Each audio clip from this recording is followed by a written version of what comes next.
सध्या सुट्ट्या पडलेल्या आहेत. तुम्ही कुठून आलात आणि कशा पद्धतीने कोकणात आनंद लुटतात? आम्ही डोंबिवलीवरून आलो आहोत आणि आम्हाला 3 दिवस झाले येऊन. तर आम्ही खूप ठिकाण फिरलोय आणि खूप छान वाटतंय. वातावरण खूप म्हणजे चांगलं आहे. वॉटर ऍक्टिव्हिटी ज्या आहेत त्याचा आनंद लुटलात का? हो. काय वाटतं त्याबद्दल? नाही, खूप छान आहेत वॉटर ऍक्टिव्हिटीज आणि पाणी वगैरे पण चांगलं आहे इथे. तर येऊन मालवणी खाद्यसंस्कृतीचा आस्वाद लुटला का? हो, नक्कीच. आम्ही सुरमई थाली, पॉम्फ्रेट थाली वगैरे खाल्ली, सर्व खाल्लं. छत्रपती शिवाजी महाराजांचा सिंधुदुर्ग किल्ला जो आहे तो इथेच आहे. भेट दिलात का? हो, येस. काय किल्ल्यावर गेल्यानंतर काय वाटलं आपल्याला? नक्कीच. काल आम्ही गेलो होतो, व्हिजिट केलं होतं किल्ला. तर खूप छान वाटलं आम्हाला व्हिजिट करून. महाराजांनी केलंय आपल्यासाठी, त्यासाठी सर्वांनी नक्कीच यावं आणि किल्ल्याला एकदा तरी व्हिजिट द्यावी. आम्हाला खूप गर्व वाटतो महाराजांचा तिथे भेट दिली आहे. हो, परवा आम्ही तिकडे गेलो होतो. महाराजांच्या स्टेजच्या इथे व्हिजिट केला. काय त्याची पाहून काय वाटतं? खूप छान वाटलं की आणि खूप म्हणजे अभिमानास्पद गोष्ट होती की महाराजांचं जे आपल्यासाठी केलंय, तर त्यांच्यासाठी आपण एवढं तरी करू शकतो. सध्या सुट्ट्या पडलेल्या आहेत मुलांना, त्यामुळे तुम्ही कोकणात आलात. तर कोकणात काय काय पाहिलं? किती दिवसाचा प्लॅन आहे? अजून कालच आले मी.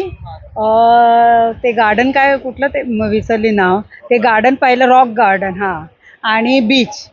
आणि तिथे सगळे फोटो बिटो काढले. मस्त आहे, एकदम व्यवस्थित आहे सगळं. आणि मस्त आहे, एकदम छान आहे. खूप वेळ पूर्वी इच्छा होती यायची, ते यायला मिळालं. माझी मैत्रीण इथेच राहते, खरडकर म्हणून त्यांचं आडनाव आहे. तर आम्ही तसे आलो इथे. अजून आहे 3-4 दिवस, बघूया. आता स्कुबा ड्राईव्ह केली, आता परत हे करतोय सगळं. ठीक आहे, थँक्यू. सर्वात प्रथम मी सांगते, मी प्रियांका गडांकुश. आम्ही कल्याणवरून आलेलो आहे, मुंबई कल्याणवरून. आम्ही इथं वॅकेशनसाठी कोकणात फिरायला आलेलो आहे, मालवणला, दांडिया बीचला. इथं खूप सुंदर वाटलं आम्हाला. जे आम्ही बीच फिरलो तर ते खूप सुंदर वाटले.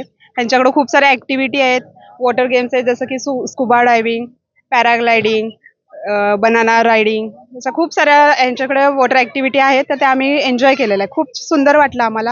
आणि इकडे आम्ही जी मच्छी ट्राय केली, मच्छी पापलेट फ्राय, बोंबील फ्राय, सुरमई फ्राय, तर आम्हाला मच्छीचा पण खूप आस्वाद घेण्यासाठी खूप छान वाटलं. बाकी ओव्हरऑल मंदिरं आणि गडकिल्ले आहेत. येस, आम्ही सिंधुदुर्ग फोर्ट आहे, तिथं आम्ही भेट दिली. तिथेही आम्हाला खूप सुंदर वाटलं.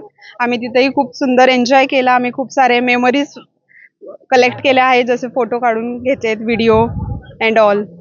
त्या मुलांना सुट्टी पडल्यामुळे तुम्ही कोकणात व्हॅकेशनसाठी आलेला आहात. तर किती दिवसाचा प्लॅन आहे आणि कशा पद्धतीने सुट्ट्या घालवतात? आम्हा सगळ्यांचा 5 दिवसाचा प्लॅन आहे. मी सर्वांना, आपल्या सगळ्या महाराष्ट्रातल्या लोकांना सांगू इच्छितो की आपण सर्वजण गोव्याला जातो, त्यापेक्षा आपण एवढी सुंदर किनारपट्टी आहे, तिथे येऊन आपण एक्सप्लोअर करू शकतो. एवढं सुंदर खाद्यपदार्थ आहेत, समुद्रकिनारा आहेत. आणि हे जे ग्राहक तुम्ही विक्रेता पाहतात, तर ते विक्रेतासुद्धा खूप सपोर्टिव्ह आहेत. लोक इकडचे खूप चांगले आहेत, मायाळू आहेत आणि खूप मला इथे बरं वाटलं. पण फिरून एक्सप्लोर करत असताना कोकणातल्या मेमरीज काय आहेत? आनंद आणि आनंद. सलगच्या सुट्ट्यांचा आनंद लुटण्यासाठी देशविदेशातील पर्यटक सध्या कोकणातील समुद्रकिनारी दाखल झालेले आहेत. मी सध्या सिंधुदुर्गातील मालवणमधील दांडी समुद्रकिनारी आहे आणि या ठिकाणी मोठ्या संख्येने पर्यटक जे आहेत ते जलपर्यटनाचा आनंद लुटताना पाहायला मिळत आहेत. अशीच गर्दी सिंधुदुर्गातील विविध समुद्रकिनाऱ्यांवर आपल्याला पाहायला मिळते. त्या ठिकाणी पॅरासेलिंग, जेटस्की, स्कुबा अशा जलपर्यटनाचा आनंद पर्यटक घेताना पाहायला मिळत आहेत. त्यासोबतच जर पाहिलं असेल तर मालवणी संस्कृतीचा देखील पर्यटक मोठ्या संख्येने आस्वाद घेत आहेत. सध्या सलगच्या सुट्ट्या आहेत आणि त्यामुळे पर्यटक समुद्री जलक्रीडांचा आनंद घेताना सिंधुदुर्गातील समुद्रकिनाऱ्यावर आपल्याला पाहायला मिळते. कॅमेरा पर्सन परेशसह सदाशिव लाड, एबीपी माझा, मालवण, सिंधुदुर्ग. एबीपी माझा, उघडा डोळे बघा नीट.